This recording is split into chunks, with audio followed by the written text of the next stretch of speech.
Newsroom. Some have billed this as Lebanon's most destabilizing political assassination since the killing of former Prime Minister Rafiq Hariri in 2005.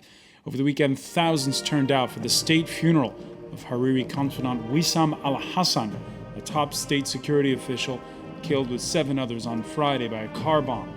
Violent protests ensued, as well as sit-ins calling for the Prime Minister's resignation in a country that still bears the scars of civil war.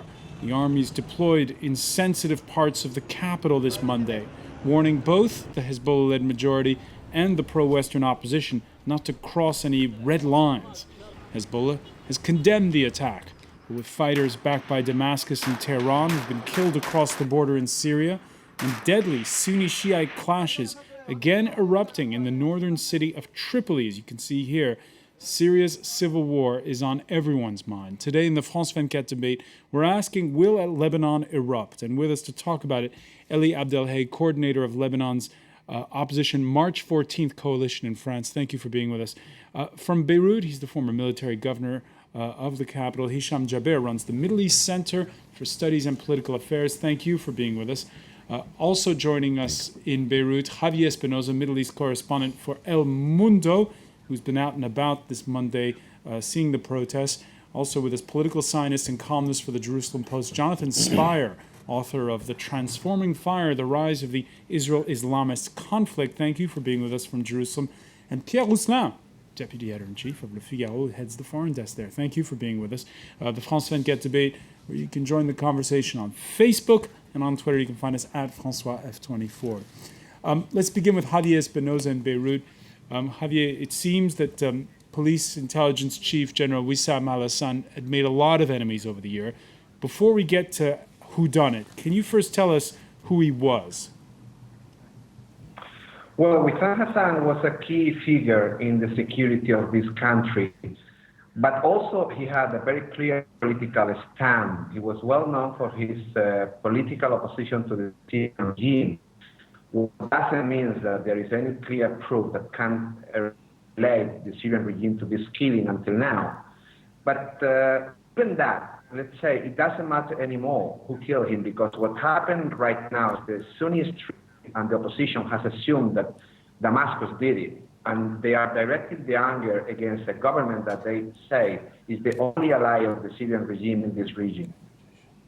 Elie Abdelhey, what's your reaction to that comment that it doesn't matter who did it at this very particular point in time, as some have said? It does matter. It does matter, because what's happening now in Lebanon, we are facing the transfer of the problem of the Syrian conflict to Lebanon, and that's the objective of Syrian regime, is to widespread their conflict in the region, starting by Lebanon because it's fragile for them. And they want to take off the shoulder of the pressure. But concretely, when you look at the timing and the circumstances of this car bombing on Friday, what leads you to believe that it's a spillover from Syria? 2 main reasons. The first one, as I said, to transfer the conflict, because now the pressure on Syria. What's the tangible evidence of that?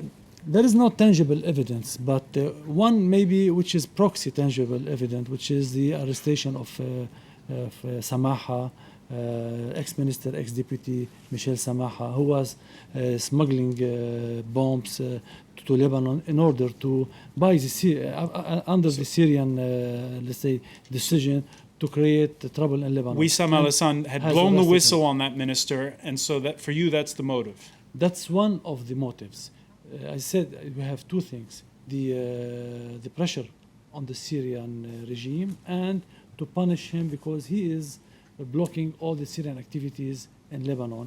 And this security organization, ISF, headed by Wissam al-Hassan, is really a Lebanese organization. It's not. It was not created under the occupation of Lebanon by Syria, because the Syrian army, when they were in Lebanon and they have withdrawn their army, they have left their men inside several security organizations in Lebanon. This organization was created after the withdrawal of the Syrian army. It's free of any Syrian man. And that's why they want to control it, and that's why they have killed Wissam al-Hassan, to punish him, to destabilize Lebanon, and to eliminate one of the critical opponents for them. Hicham Jaber, who do you think done it?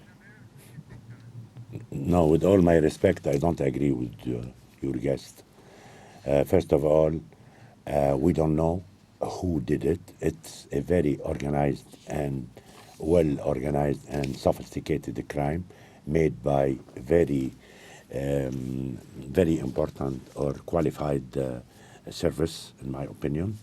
And I am not among the people who launch accusation quickly, because especially political accusation, for many reasons, and because political accusation quickly may hide the right criminal and put it in the shadow. Second, I don't agree with your guest, because I am not here to say that the Syrians are innocent or doesn't have any relation. It's still possibility. But as an analyst, I would say, for example, many sides are interested to create a chaos in Lebanon. Syrians, I don't think Syria now busy with very critical problem, has interest to have in Lebanon a chaos or a civil war, because north of Lebanon, in this case, will be a buffer zone for the insurgent and the opposition. Turkey did not succeed to create a buffer zone, which was promised from the beginning. And north of Lebanon, especially Akkar, they tried to do it 3 months ago when we had troubles with the army. They tried to kick out the armed forces from North Lebanon and to create a zone like Waziristan will be a buffer zone, or let's say, to protect a base for the insurgent. I think the Syrian regime is not stupid enough to let that case, this buffer zone, be in Lebanon. First. So if it's Second, not, hold on. So if was it's talking not the about- Syrian regime who's behind it, who is behind it? I am not in a position to say who is behind it. And no one in Lebanon, if he is fair, can say who is behind it. Let's wait and see the investigation. And I think we will arrive to know who is it. Why? Because this time the theater of the crime is clear and clean and was under protection. Now the investigation in that theater, they are trying to find evidence, is made by many services in Lebanon, including that service of information where the martyr, my friend, I am very sorry for him, Wissam al-Hassan, did build it and was the commander of it. They are working under with the Lebanese security So the crime scene- intelligence of the army, under the control of a judge, very neutral judge, a judge he was the general attorney. All right, Hatem so Madi. justice is running its think course. they can find justice is running evidence. its course. The crime scene has been preserved. Pierre ROUSSELIN, do you agree with Hicham Jaber when he says that Syria has no interest in fomenting chaos at this point in Lebanon? I don't think we can say such a thing. Syria has obvious interest in creating some diversion in Lebanon. It's pretty obvious. Now, nobody knows exactly, of course, who did this assassination, but I agree with the reporter in Beirut. I think this is not the issue today. I think the issue today is the stability of Lebanon. And the issue is whether Lebanon will maintain the stability with regard to what's going on in Syria. And that's the whole issue today. Right. Hezbollah has put out a short but unequivocal statement. In it, they say the horrible crime was an attempt against Lebanon's stability and national unity. The party also called on the security and judicial forces to, quote, deploy their efforts and find the assailants. Jonathan Spire, could this attack have taken place without the help of Hezbollah?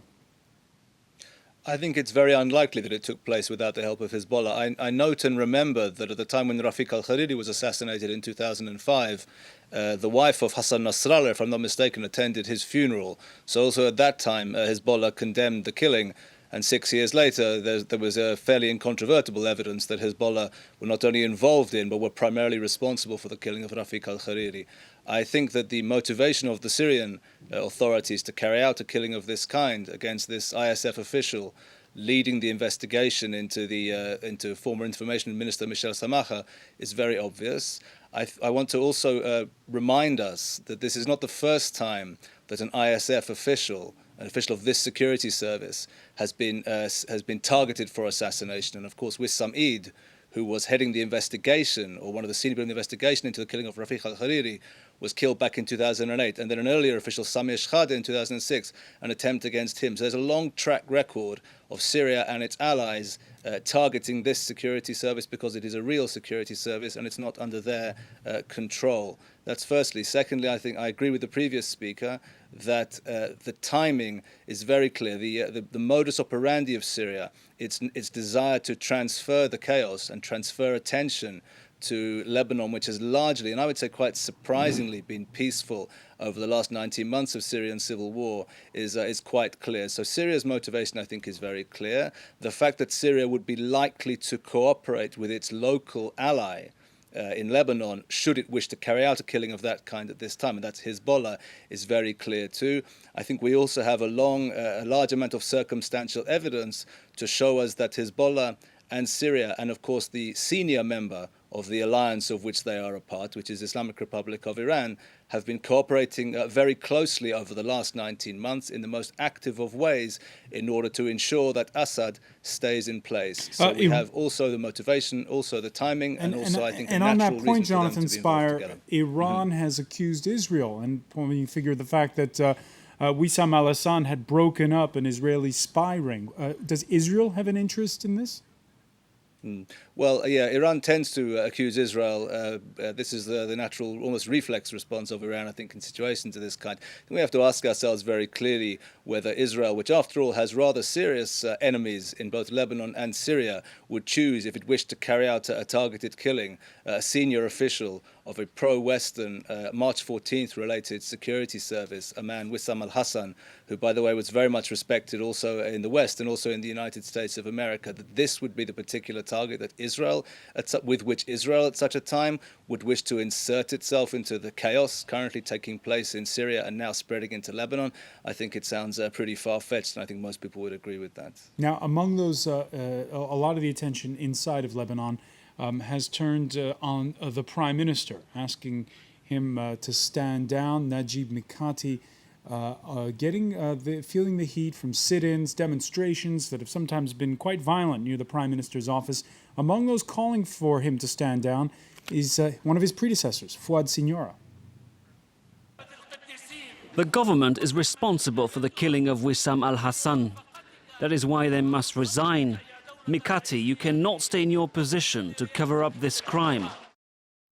Fouad Signora making that statement, but Elie Abdelhey, on his watch, there were at least 10 political assassinations. Is he in a position to make that kind of demand on the current Prime Minister? I thank you for this question. Just before answering this, which is something related, Mr.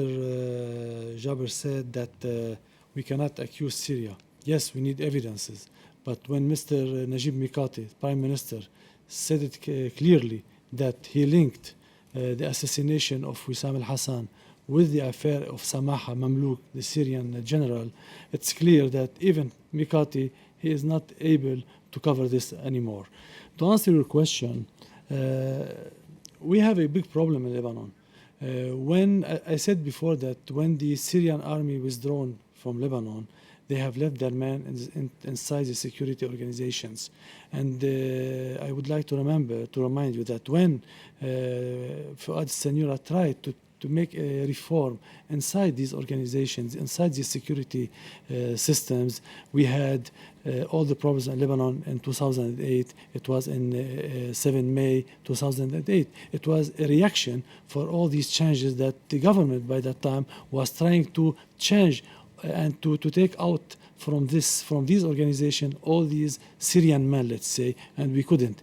Hezbollah has done his deployment in Lebanon and in Beirut, and he has turned over everything. Let me put this to Javier Espinosa in Beirut. Javier, we've heard a lot of Lebanese we've spoken to preparing the show say that privately a lot of people in the opposition perhaps don't want the prime minister to step down because, well, there isn't really a replacement. They don't want more instability. Where do you think the opposition really stands? Well, actually, it's not that they don't have a replacement, it's that they don't have the political force to stand up and to put forward a prime minister unless that Walid Jublad change against to the other side. I mean, they don't have the political parliamentary majority to do that. And it's true also that, I mean, if there will be a government here led by the 14th of March, completely opposed to Syria, that could even increase much more the instability. But it's a 0-0 game. I mean, there is not a good decision anymore here in Lebanon. The crisis in Syria, as some of your guests said, is spreading to the country, and this is a reality that we have to face. Our correspondent Javier was saying today that in Beirut there's a lot of fear today, that people have been staying indoors. Did you witness any of that? Yeah, I was in Tariq al-Jadid today. There were clashes in the street, a lot of gunmen shooting against the army shooting back. A lot of chaos, actually. There is also one phenomenon that we don't take into account, is that among the Sunnis there is a vacuum. There is not a real leadership like it was with Rafiq Hariri. So a lot of factions are popping up and taking decisions on their own. For example, what happened in the funeral, this attack against the siege of the government, was led by one cleric and one journalist. Nobody gave the order for these people to take on the parliamentary, on the government seat. But just two persons said, go there, and they went. And even Hariri said, no, don't go. So there is quite a big confusion among the Sunnis as well.